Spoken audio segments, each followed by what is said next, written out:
What's going on, guys? Lyle here from West Tennessee Gold and Silver Exchange, and today I got another collection to look through.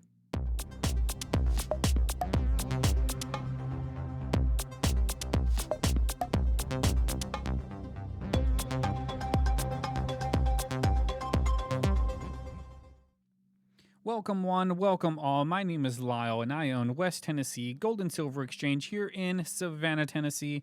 If you don't know where Savannah, Tennessee is, then just look on a map, find where Alabama and Mississippi meet, look north, and there you will find Savannah, Tennessee. And I own a very, very small coin shop here in Savannah, but I do get a lot of cool stuff that comes into the store, and I like to do videos of me looking through all of these collections to see if there's anything, any key dates, or if there's any nice varieties in here, anything like that.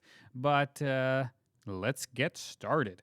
Here is the collection we're going to look through today. Nice young couple came in and said, "Hey, I need some money. Can you please help me out with any of this stuff? Is anything in here valuable?"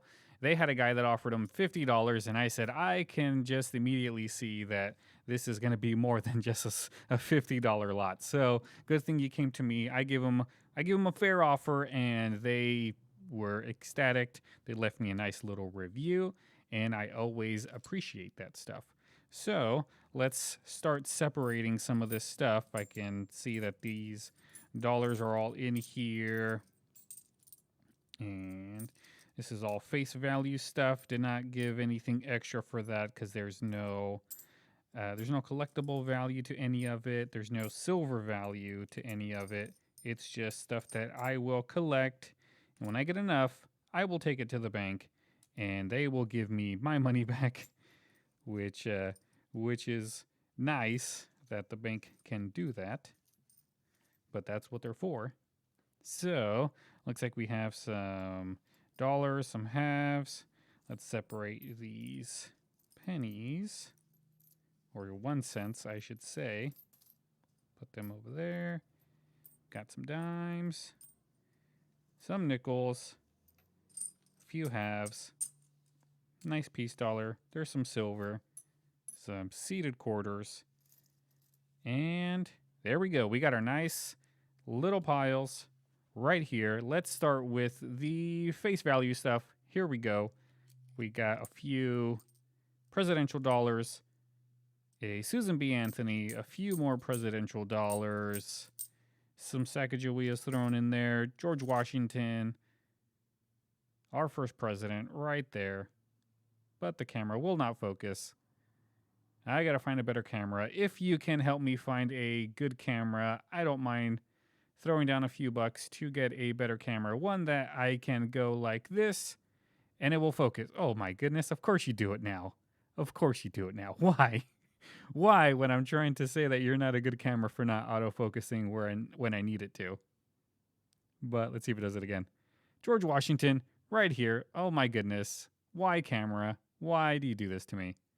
But if you know of a better camera, please let me know.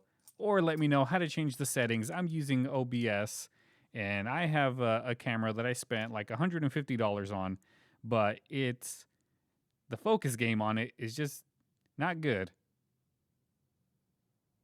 There we go. But yeah. So this is all face value stuff, and this guy has a nice hole in it. You can see the piece dollar through it.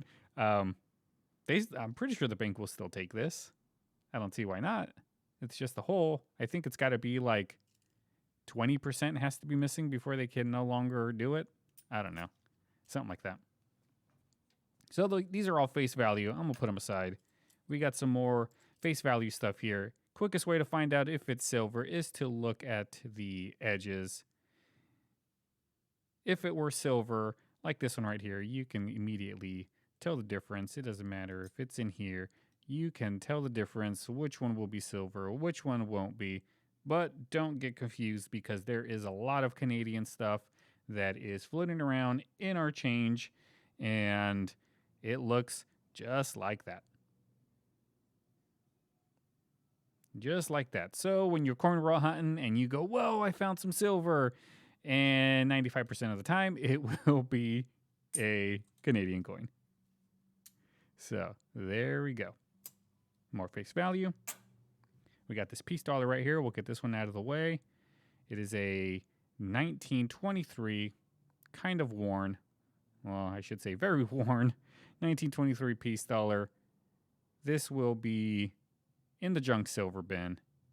Off it goes to live its new life inside a safe somewhere. Let's get these pennies. I just did that last video where the guy had a few pennies in there. Here is some. Oh, why am I saying pennies? These are nickels. Some war nickels right here. Always fun if you're stacking some silver. Don't forget about the war nickels. They have 35% silver in them.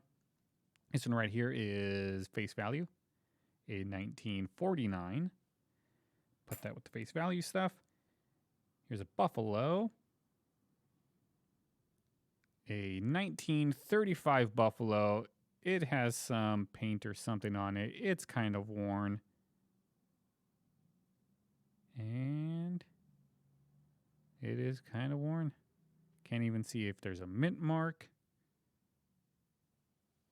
But a 1935 is not worth much unless it is double die.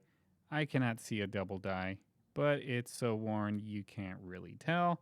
So it will get put in with the Indian head nickels. Here's another one.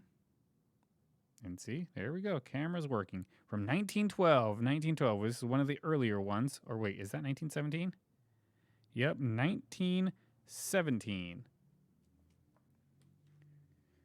It is one of the earlier ones. Let's see if there's a mint mark. Mint mark should be back here, right underneath the 5 cents. It is not there. This is a common coin. It's got some paint or something on it, but a nice buffalo nonetheless. Let's take a look at these pennies. As you can see, I made a comment of Canadian change being in our change, and here we go, some Canadian cents. Do any of you guys collect Canadian cents? Because I do. It seems like every time I get a collection like this, I'll grab them, I'll throw them in that jar, and then they stay there until I get tired of looking at them. And then I don't know what I do with them. Probably sell them. Maybe take them to the bank. Shh. And this is a 1943 steel penny. Looking for a 44. May never find one. But cool history nonetheless. Let's take a look at some of these. Of course, on the Wheaties, got to find the early mint marks.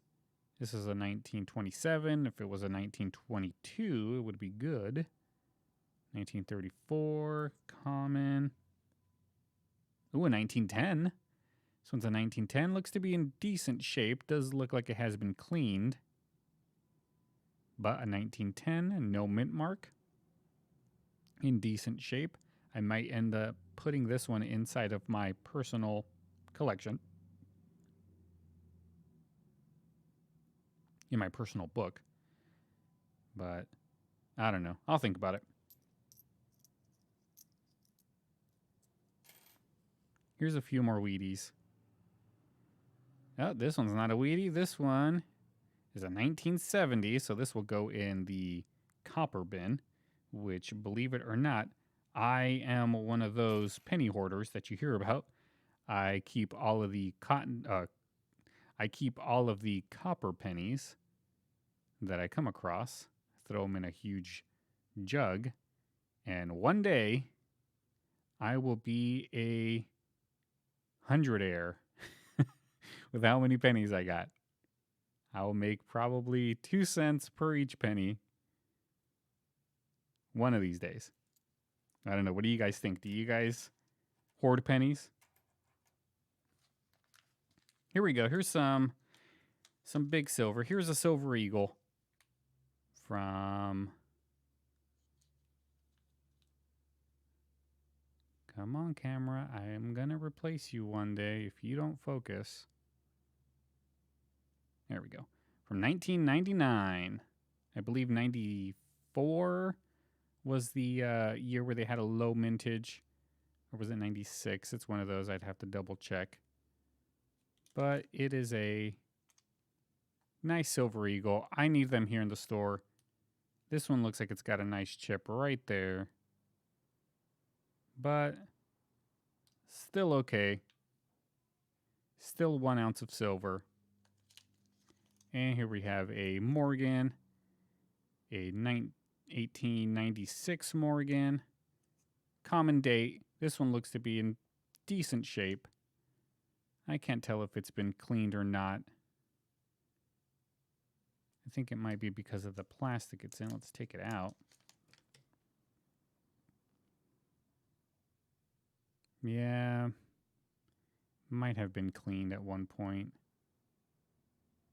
Doesn't have that cartwheel look. Maybe. You can kind of get it. Let's see the back. There we go. Here's the back. Yeah, maybe it's been cleaned. But a nice Morgan nonetheless. And then right over here, a nice Christmas round. 1 ounce of silver from 1996. That was a good year. Any year in the 90s was good. I actually already have this design. If I can get it away from the glare. Peace on Earth. I do have this design, so I'll probably end up selling this one. This one had a lot of different varieties as the date changes right there. I think I just have one, a plain date one, and that's good enough for me. So this will be sold as a silver round. Here are some Roosevelt dimes. Let's see if they're silver. Same rules apply. No copper. These are all silver right here. We got a 62, a 60, and a 54. So these guys go in the junk silver bin. We got 2 shield quarters. One's from 25 and one's from 26. Kind of worn. These guys are common dates. But silver it is. $50. Here we go. This is the last bunch. For $50, we're going to look for the earlier years. Anything in the 40s and the 30s is pretty common. We got to look for the late teens, the 20s, early 20s, around there. So 1945, 1942. We got 1943, 41, 35, getting lower, but we're back up. 1944. So these are all common. These all get thrown into the junk silver bin, and I sell it as junk silver. All right, guys, that seems to be it. Make sure you like, subscribe. Leave me some comments. Let me know how I'm doing. Let me know if there's any videos that you want me to do. But it's pretty clear what I do. All I do is wait for somebody to bring in stuff. I'll let you guys see it, and off it goes. All right, guys. Thanks so much for tuning in. I will see you next time. Have a good day.